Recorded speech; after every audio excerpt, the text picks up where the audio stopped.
This is the Morning Drive Podcast from Double T 97.3, presented by Cantex Roofing and Construction.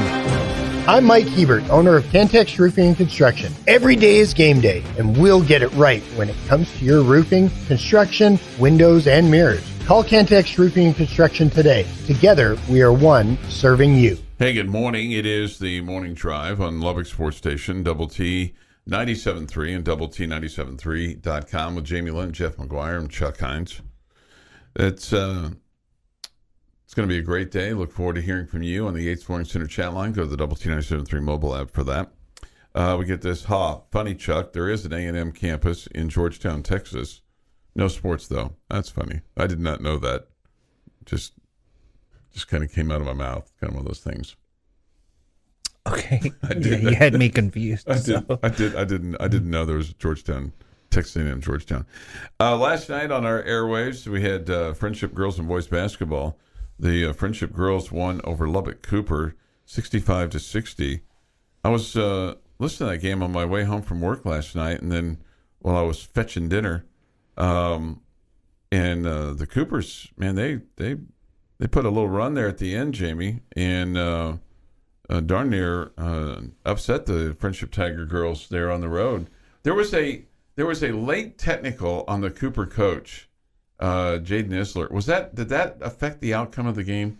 I thought it was massive, and I don't know if you should say almost upset them or not. I mean, both. I think Cooper's, higher ranked than Frenship. Well, I know they're 5A compared to 6A. Yeah, but Cooper's got a great girls basketball program. No question. Obviously they played for a state championship last year. Yeah. So, it was a great game. Frenship was in control much of the night, and credit Cooper, man. They just never went away. They just kept coming back, and Magic Escobar at the end of the game just, she started taking over, and she's a terrific player and really scored all three levels, and in that maybe four levels if you take like two steps behind the arc. She's got mad range, and she's a terrific player, and she hit the three, I think, with about $1:11 to go in the fourth to give Cooper their, I don't know if it was their first lead, but it was their first lead for a long time. Frenship was up double digits in the second half, and so with 1:11-ish to go, she hits the three from the right corner to put them ahead, and then immediately the coach is teed up. So I don't know if he was on the court and ran into the official. I don't know if he said something to the official. It seems like a really odd time to get a technical when your team had just hit a three to take the lead. It was so confusing. Yes, it really, I just was, what could he have been upset about? I don't really know. Anyway, it completely changed it because you could feel like Frenship getting a little bit tighter because the lead's slipping away. And now Cooper's taking the lead, and all the pressure is on Frenship now as they're coming down the court, with closing in on a minute left in the game, and all the pressure's on them. They're now losing. Got to get a bucket here to get back out in front. So do they get to shoot free throws? And Andy Cadell, who's like the best free throw shooter in North America, drills 2 free throws and gives Frenship back the lead. Kind of takes a little bit of the pressure off. And plus they get the basketball. And Abby Holder scores for Frenship. And so instead of heading down the court, with all the pressure going against you, down by a point, you're up a point with a possession, you score. So you come away from that possession up 3. It was a massive call in the game. And again, I have no idea what the technical was about. Didn't look like he was irate over there, so I don't know if he said the magic words. Don't know. Like I said, I don't know if he was on the court and he ran into the official ran into him, because sometimes you can get teed up for that. Sure, and those sidelines get squashed, in high school gyms. Yeah, well, there's plenty of room over there. That was It wasn't because they didn't play at Oklahoma State's football stadium. There's plenty of room. What I'm talking about. It's been a while since I've been in that gym. So coaches just need to be off the court. Stay on the sidelines. No question. So I don't know if that was the reason for the technical. I don't know, but I thought it was a huge call in the game. Huge call. Yeah, you just kind of wonder, okay, so, and it's almost like and again, he may have said the magic word, or he may have said something but it was just so odd, because usually when a coach gets teed up, it's because an official makes a call, they don't agree with the call, and blah blah blah blah blah. And usually, you never. I don't know. I don't know if I've ever seen a coach get a T when his player made a good play. Yeah, or made a shot like that. Yeah, no doubt. I mean, it was a great comeback by Cooper to keep battling, and kind of showed their sort of championship medal by not giving in, and credit the Tigers for, when it went back against them, when it felt like everything was going against them, they, make the free throws and then kind of surge back out there in front, and Abby Holder and Abby Boyce made some big plays down the stretch, and it was great. It ended up being a great game, a lot of fun. I love that girl's name though, Magic. What's her last name? Escobar. Yeah. It's just. You'd love her shot more if you saw it. It's terrific. Yeah. She's a great player. I think she's going to Angelo State. So, great game. Great game. We expected it to be a good one, and it was a good one. The boys' game, not so much. Yeah, boys win 91-63. That Friendship team is, I think they could probably take like their back 8 off that roster and beat a lot of teams in this area. They're pretty loaded. Okay, well they might be able to make a bit of a run then when it gets to the state. Yeah, I don't know. I mean, you get playing those Metroplex schools in the second or third round, and it gets really hard. But they're really good. So both girls teams, played really well last night. It was a great game. Well, it was a lot of fun. It's too bad, and again, I don't know the dynamics. I don't want to blame it. I don't want to insinuate anything against the official. Right. I mean, because we all know. I mean, you can be as calm as a cucumber over there and say the right words, and you can get teed up and it be completely legit. Yeah. He didn't. The Cooper coach didn't complain after he got the technical. It was almost like he knew. It's like I crossed the line. Yeah, he didn't complain. Yeah, he turned and it may have been one of those things where they questioned their integrity. Maybe some of this to the effect of, "Hey, despite the way that you're calling this game, we're still going to win it." Now, I don't know if that gets you a technical or not. Yeah, I have no idea. But it could. I mean, that might be something that might be something like if I were coaching, I might say, "Yeah, hey, despite the fact that we're going to win the game." Yeah, and then it's like. And one of the things that the Big 12, at least on the women's side, and I don't know about the men's side, I'm assuming so because not that the rules are the same, but one of the things that was put out there at Big 12 Media Days in big black and white letters was that on-court behavior and bench decorum was going to be more scrutinized this year. And Coach Gerlich got a technical in the UTSA game the other night, which, the game was still kind of going back and forth a little bit. I mean, it wasn't like that, but I mean, it was like, you can't afford, then you can't afford to get another one because then you get ejected. But she wasn't happy with a call that wasn't made on the Lady Raider end of the court, and basically the same foul, and maybe not even as aggressively, was then called on Tech on the other end. Oh, well, I hope people yelled "call it both ways." Well, right. one of my favorite basketball ones. I might have even said that basically what she's wanting is she's wanting him to call it both ways. Okay, but so Lisa Jones, who's the official, she comes down the floor, and usually she's pretty level-headed. And Coach Gerlich must, because she was kind of jawing at her, and then kind of walked down towards the end of the bench, and it was still going, and then that's when she got teed up, and I've seen less of that so far. Now you haven't had necessarily competitive games, but it seems like in the early going we've seen less kind of going after the officials. By both teams. That's good. By both teams. That's good. Of the games that I've observed so far. I will say I was a little bit surprised it wasn't absolutely packed at Friendship last night. I was a little surprised by that. Like last year at Cooper, I mean, there was like not a seat. Not a seat. Are there more seats over at the Friendship Gym?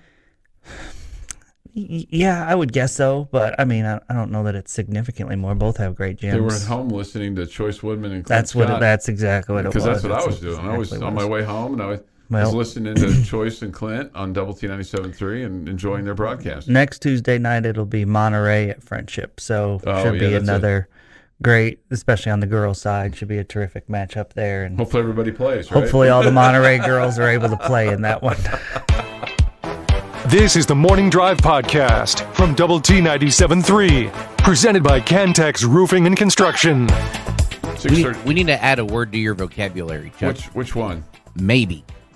Oh, I there is no question in my mind that we will never, ever play them again in regular season play. In your lifetime, in Raiders' dad's lifetime, in my lifetime, in my mother's 91-year-old mother's lifetime, in the newborn that lives next door to me, in her lifetime. Nobody's lifetime will we ever play the University of Texas in football in regular season play again. It's just not going to happen. Oh man, I don't think it's likely to happen.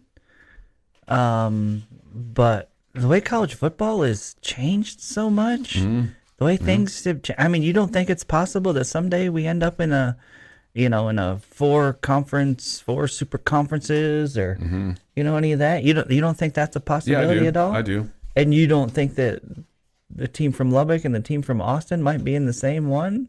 I hope that's the case. I hope I'm wrong. I mean, I really do. I really hope I'm wrong. I know I'm reaching here a little bit, but I don't feel like I'm suggesting that the two teams are going to play each other on the moon. Right? Maybe. I just feel like college football has changed so much in the last 20 years that. How about the last 5? Yeah, but it's hard for me to sit here and go, well, in the the next 40 years, it's never going to change for that to happen. Man, I think it's a possibility. Like I said, I would think you could probably say it's likely, or it's very likely. You could even say that, but to act like it never could happen, that seems a bit much. Okay. But I mean, we're the Morning Drive. We're kind of a bit much. Yeah. Red Raider 2 Gun says, and who cares, Chuck? Good riddance. See, I thought he meant like good riddance to me, but I think he means good riddance to Texas. Well, why would he say good riddance to you? You're not going anywhere. Well, I know, but I mean, I was like, I took that the wrong way. I took that the wrong way. Okay. But I'm going to take it the other way. And then he goes on to say, we keep chasing an ex that has divorced us and move across the country. Right. Yeah, I'm just not I am not heartbroken that they're gonna be gone. No, I get it. And I wasn't heartbroken that the Aggies left either. Well, it's like the less I have to deal with those people, the better. No, I know. I just I hate it because I love the sports hate, especially when you have a chance to beat them and yes, and when you do especially beat with them. the Longhorns, man, they've just owned us. I know. Yeah, I know. But there's always It's like, yeah, I want to go back for another root canal. Have you ever had a root canal? No. Me neither. Okay. Me neither. I mean, I've never had I've had other things, but I've never. But that once every 6 years when we go to the dentist and he says, hey, no root canal. Man, that's all worth it. 5 straight root canals, but that once every 6 years. Hey, you look pretty good there, Jamie. I'm not going to pull any teeth. Yeah. Okay. Wow. This is awesome. I love the dentist. I got a B- on my last dental report. Need to do a better job. I'm excited about the new Big 12. I really am. I'm excited because yes. You're not? No, because I'm a traditionalist. We know that. I don't know what tradition that is, but well, I love the historical matchups, and I hate seeing these things that are just. It's not just here. It's in the Pac-12. It's not necessarily in the Big Ten. That seems to have found a way to stay together, and the SEC for the most part too. I hate that these, battle for the drum or the axe or the spurs or the cider barrel or whatever, cowboy hat, whatever they're playing for. That have any of us even ever seen the Spurs? I have a picture of the Spurs on my phone. Because I was at a basketball game and we sat in the Chancellor's box or the President's box. It was one of them. Humble One of- brag. Yeah, I've seen the Spurs. I've seen the Spurs. I asked the question, so that's a fair answer. Yes, I have seen the Spurs, and they're pretty. They're pretty. Would love to make sure that we figure out a way to keep them. I just like the feeling that everybody has equal say in the new Big 12, and there's not one pompous, arrogant, Kansas guy Excuse that me. gets to make all the rules, and I like what we have in the conference. It's going to be fun, I think. Yeah, I do agree with this text where we have a better chance to actually be competitive across the board. The whole league will be more competitive. Yeah, but really, that's not about Texas. If we're talking about football, that's about Oklahoma. Yeah, really, it because is. Texas Yeah, hasn't sure. owned the conference by any stretch. Sure, yeah, and it becomes a little bit fairer of a fight, so to speak. But I don't know. I don't think we're ever going to play them again. No, I don't. I think it's unlikely that we're ever going to play them again. And I'm not trying to tell you that I'm happy that they're leaving or anything like that. I think there's something to be said for, it's fun to see the fan base get so fired up and be excited about a game coming to town.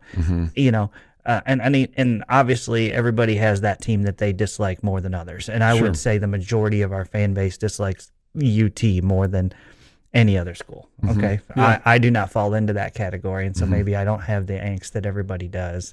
I have stronger dislike for Oklahoma State and TCU and Baylor than I do for Texas. But I think that you're. I know I'm in the minority. Yeah. In so many things. No. Just I get it. No, I think in a lot of ways you're in the majority of the good people. But I think in the majority of that, you're not. I think if you polled people individually, they'd say, you know what, I should be more like Jamie. I doubt it. No, I promise you don't want to do that. No. I don't think I'll be obsessed with every Saturday looking to see if the Longhorns win or lose. I got you. In the SEC. I just won't.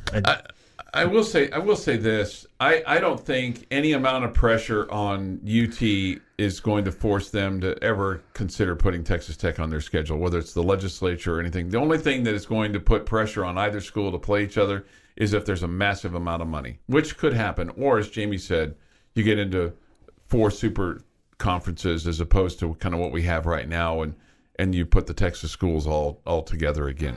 The Morning Drive podcast from Double T 97.3 is presented by Cantex Roofing and Construction. Tips at 1:30 if you want to schedule your lunch accordingly, or Of course you do. Hey, I got a crosstown meeting. I'm not sure I'll be back until about 3:30 today, maybe 4:00. So if you've got that, or if you just got a lot to do today, try to get it all in before 1:30. All right, we'll have Red Raider football on the air for you on Friday. They take on Texas down in Austin. Our Optimum Game Day Live coverage with Tech Talk at 2:30. So a little early edition of Tech Talk on Friday, 2:30 to 5:30. They'll still get their 3 in, and then it's time for Red Raider football from Austin with our fellas down there. That'll be boots on the ground. We talked about Taj Brooks, and we talked about his running. There's just been one Big 12 game where he didn't get to over 100 yards, and that was 98 against K-State. So it's a formidable task this week with UT and their defensive line. And Coach Joey McGuire talks about the challenge for Taj and his team with regard to the defensive line for Taj Brooks. So it's it is. After watching them play Iowa State, man, I don't know what plays. Both of them. I mean, I know Murphy really well. I recruited him, and he's from DeSoto, so I watched him grow up. Being at Cedar Hill, and man, he's turned himself into such a great player. I knew he was going to be a good player, but he's turned himself into a great player. And then Sweat. I mean, I don't know who's blocked him. He's such a big human, 360 pounds, very physical. And it's it's good, or, as a football guy, of watching guys progress, because I think if you turn on the tape 2 years ago, I don't know if he was trending in that direction as far as the way they've been able to develop him and how hard he plays. But the one thing that the offensive line and Taj has been able to do is they've been really consistent. Whoever we've been playing, and it's one of those deals that you've got to go out there and you've got to find some good runs. You've got to schematically put us in some good situations, and then you got to let Taj Brooks, be Taj Brooks. I mean, he's leading the nation in creating missed tackles. He's in a really good groove right now, and we've got to do some things, whether it be through tempo, whether it be tempoing and keeping those guys on the field or off the field, possibly.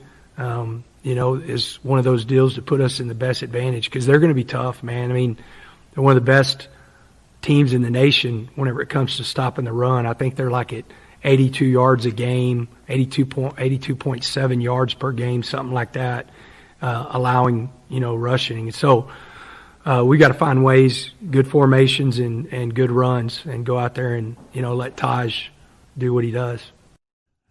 That's Joey McGuire, and he's right. 82.7 is the yards that the Texas defense averages allowing per game.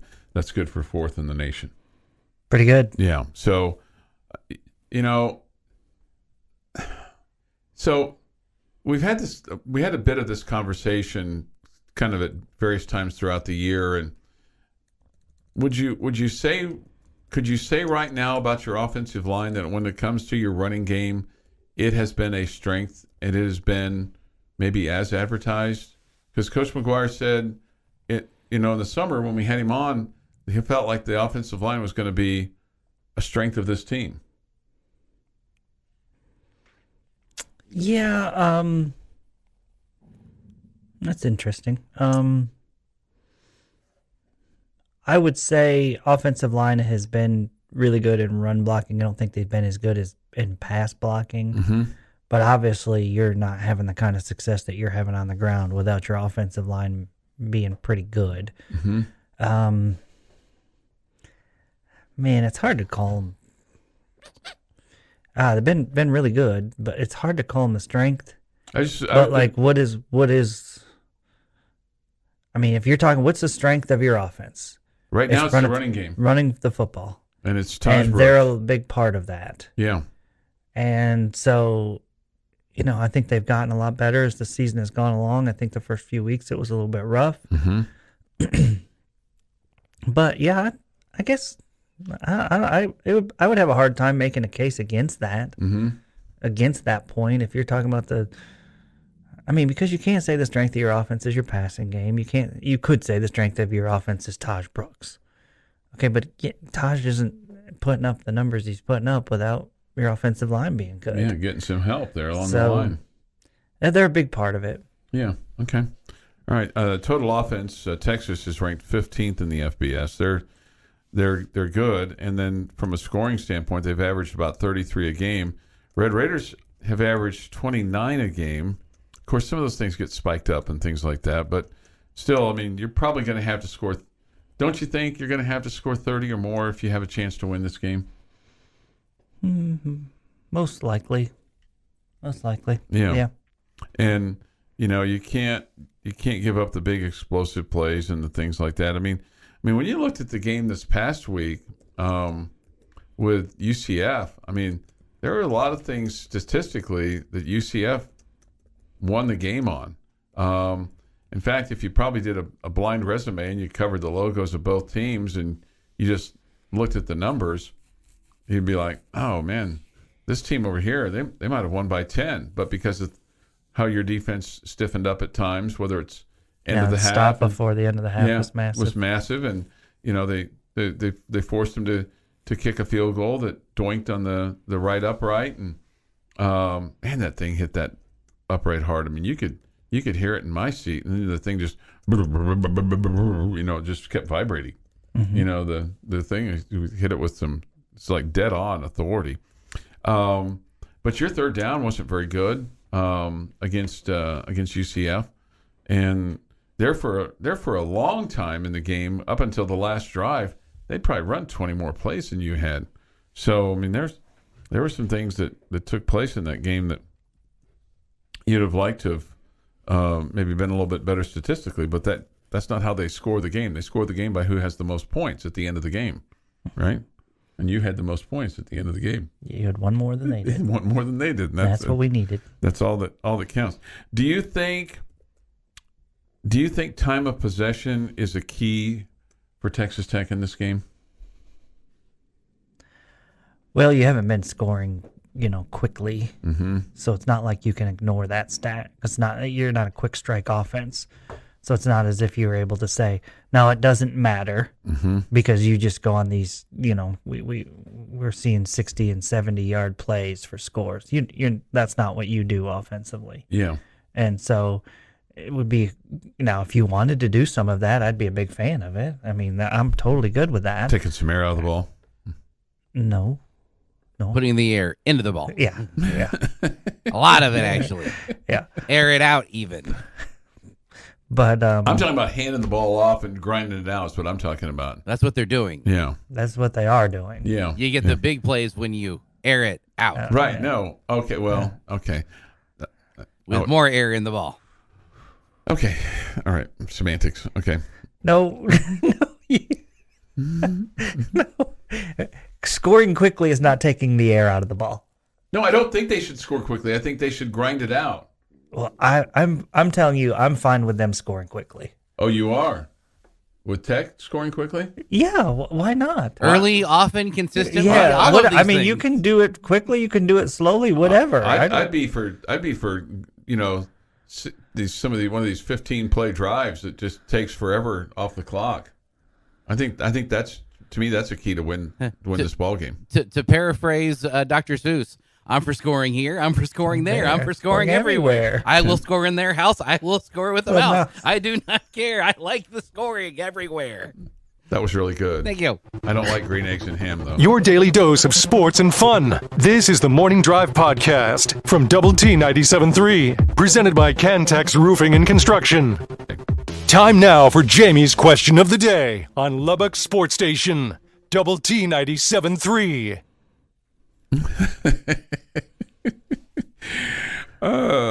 Somebody off the chat line said, Jeff, my respect for you continues to grow. You obviously had a well-rounded childhood. And somebody else said, that was beautiful, Jeff. It was really well done. That was really well done off the top of your head. All right, your question for us, sir. All right, so not that I'm bored with this year's football season, because I'm not, okay, especially after 3 wins in a row. But I'm going to jump ahead to next football season. Oh, okay. Goodness. What has you excited for next year? And what has you nervous for next year? We won't have Taj Brooks. I guess Micah Hudson. I mean, that's the low-hanging fruit, right? I'm excited to see what this kid can do for you. I'm excited about. Okay, sounds really stupid. I'm excited about what the south end zone is going to look like. I heard from a guy that got a tour. Okay, because he donates a significant amount of money. That in the south end zone there's going to be party decks, and I'm curious if like my little seat on the east side gets me access to the party decks, but I'm guessing not. That you'd have to pay more for that, which I might be willing to do. So those are the two things that I'm excited about. Jeffrey? Something to be excited about next season. Is this that difficult? I'm very nervous about next year. Really? I need to see how the transfer portal gets hit hard at a lot of different positions for this team on offense. And replacing Are Taj. you fearful we're losing a lot to the portal? Or you're saying we just need to gain a lot? We need to gain. We need to be like Arnold Schwarzenegger and pump you up. That's what they need to do on offense. Like, so many gains need to be had because you are losing so much of what you were doing well this year on offense. Between some offensive linemen that have done pretty well in the run block game and Taj Brooks specifically. That is a giant Grand Canyon-type chasm that you're going to have to find someplace to fill. And I haven't seen anybody on this team that I feel like on offense that is going to step up and get close to filling that. You guys feel like heck, Jeff wants to replace the quarterback. I'm open for a battle. You guys feel I like don't want the heir apparent. Cameron Valdez is an everyday back? Every down back? Not every day, every down. Only play on Saturday. Hope he's healthy. Unless it's Friday or Thursday. Yeah. Yeah. Do you think he's an every down back? No. I think he's a great change of pace back. I can think he could be the second head of a two-headed monster that can really perform well, but I don't think he's your lead dog. I think he can be more than change of pace. I just don't know that it can be like he's your, well, I don't want to say primary, but like I'd like to see two guys that can share the load, so to speak. I think he can run between the tackles. I think he can break tackles and do all the above, and obviously he's got great speed as well. Mm-hmm. So I'm not here to say that I don't think he can be, an important back and an every down back. I think that I'd like to see it split. And so obviously somebody needs to step up there, or you need to bring somebody in. Do you think in the portal? You're also losing a bunch of guys on defense that you've relied on a lot. Well, there's three guys to me that are massive. Okay. And Taylor Demerson, Mm-hmm. and then your two defensive tackles, right? That to me is as scary as the running back thing, okay? Because I think it's easier to find a good running back than it is to find great defensive tackles. I think you're right about and that. you have two great ones who are really, really good dudes, great culture guys, great leaders, great Red Raiders, all the above. That there's not just a on the field thing, but leadership and all that good stuff that I think this team will miss losing those guys. And then Taylor Demerson, your biggest playmaker on defense. Man, he has been a dude, hasn't he? Yeah, he's been great. So the thing that scares me is those three guys on defense. Placing those three guys, okay? I guess what I'm excited about is I feel like you know who your quarterback is, and I like the quarterback. You're going to bring back a guy that that you want to grow old with, I feel like. Mm-hmm. I like the fact that I don't think there is a quarterback controversy. I do too. Yeah, I'm with you. I'm with you on that. Not that I'm saying if you got two, you don't have any. Not going there. Okay, but Micah Hudson is a good answer. I mean, I think he could be really good, and I think he can make an impact as a freshman. So that's also something to be excited about. But I don't know. I think there's a lot to be excited about. But I don't disagree with what you guys are saying, and you're losing some key guys. Mm-hmm. Key guys. Well, I think you kind of also look at some linebackers that you have coming back that are Yeah, that's another thing to be excited about. Two really young, really good linebackers. You got what Ben Roberts has been able to do this year, and then Jacob Rodriguez. If you could have him for a full, healthy amount, that'd be really good. And I think you've got some guys in the defensive backfield that are good as well. That have that ability. I was looking to see. Where Nehemiah Martinez is. He? I don't have his classification off the top of my head. Hopefully he's a guy that can be healthy. And one of the things that Coach McGuire talked about was that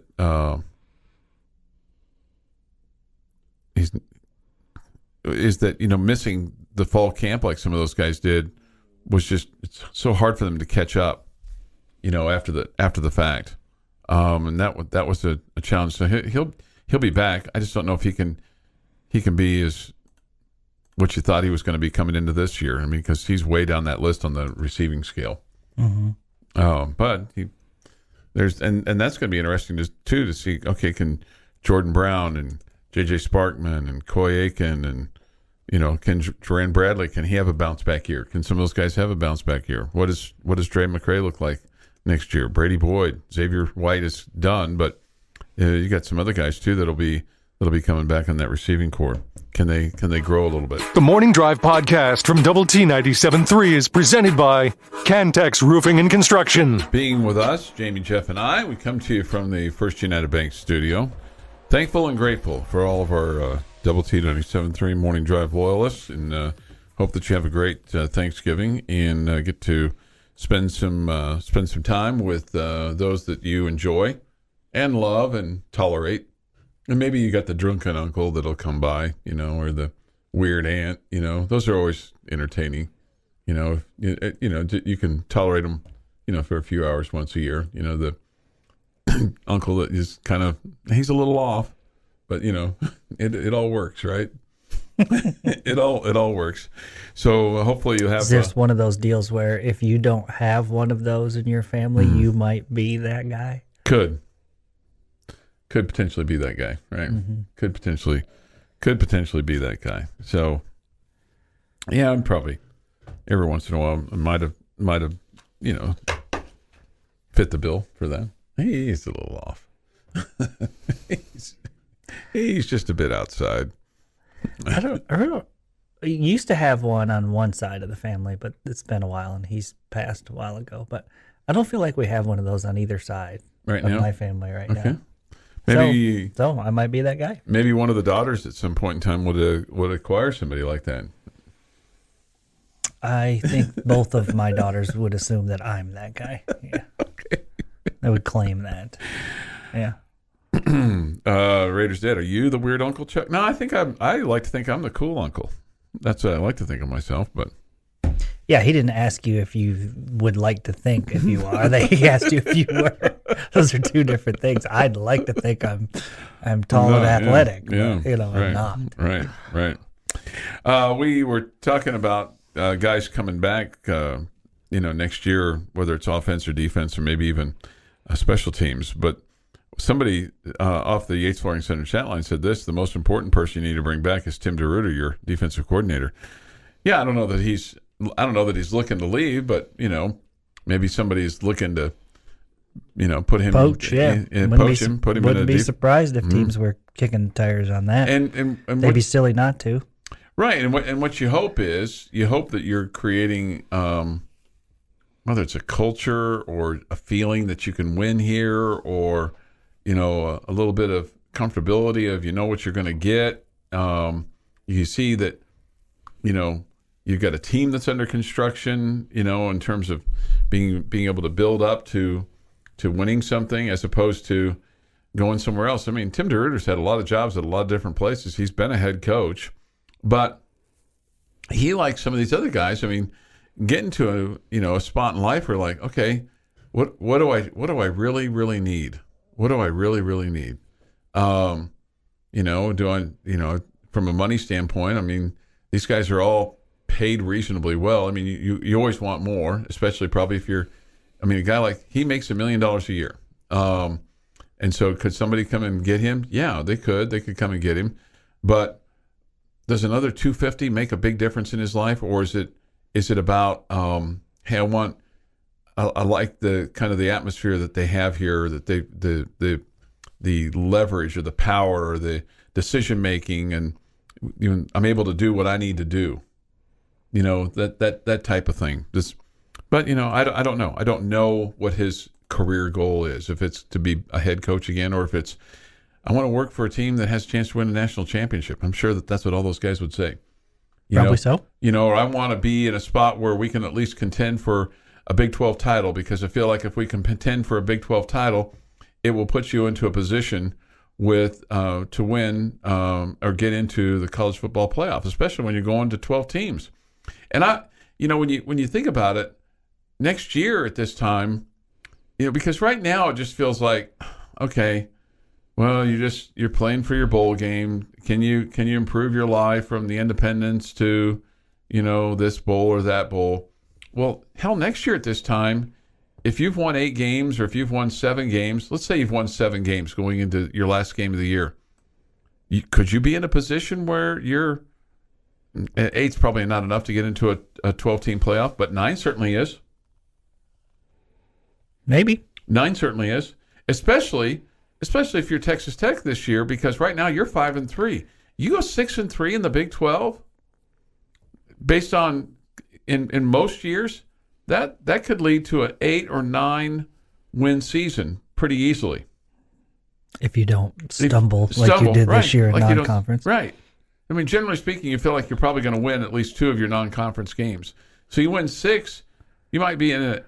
And if you had won against West Virginia, if you had beaten West Virginia, and I don't know what all the tie-breaking scenarios look like, but I'm just going to say this: if you were 6-3 right now, and you're playing Texas, or 6-2 right now, and you're playing Texas, you might be playing for the opportunity to be in the Big 12 title game if you had beaten West Virginia. I don't disagree with you. And so now I feel like you're getting ahead of yourself a little bwhen we're talking about Tim DeRuyter should stick around because maybe next year you're in the college football playoff. Yeah, and I'm not saying that, but I'm just saying when you look at it kind of moving. So does that make you happy or does that make you sad? Make you feel better or make you feel worse? That there's a 12-team playoff next year? No, that if you had beaten West Virginia. Oh, it makes me gnash my teeth.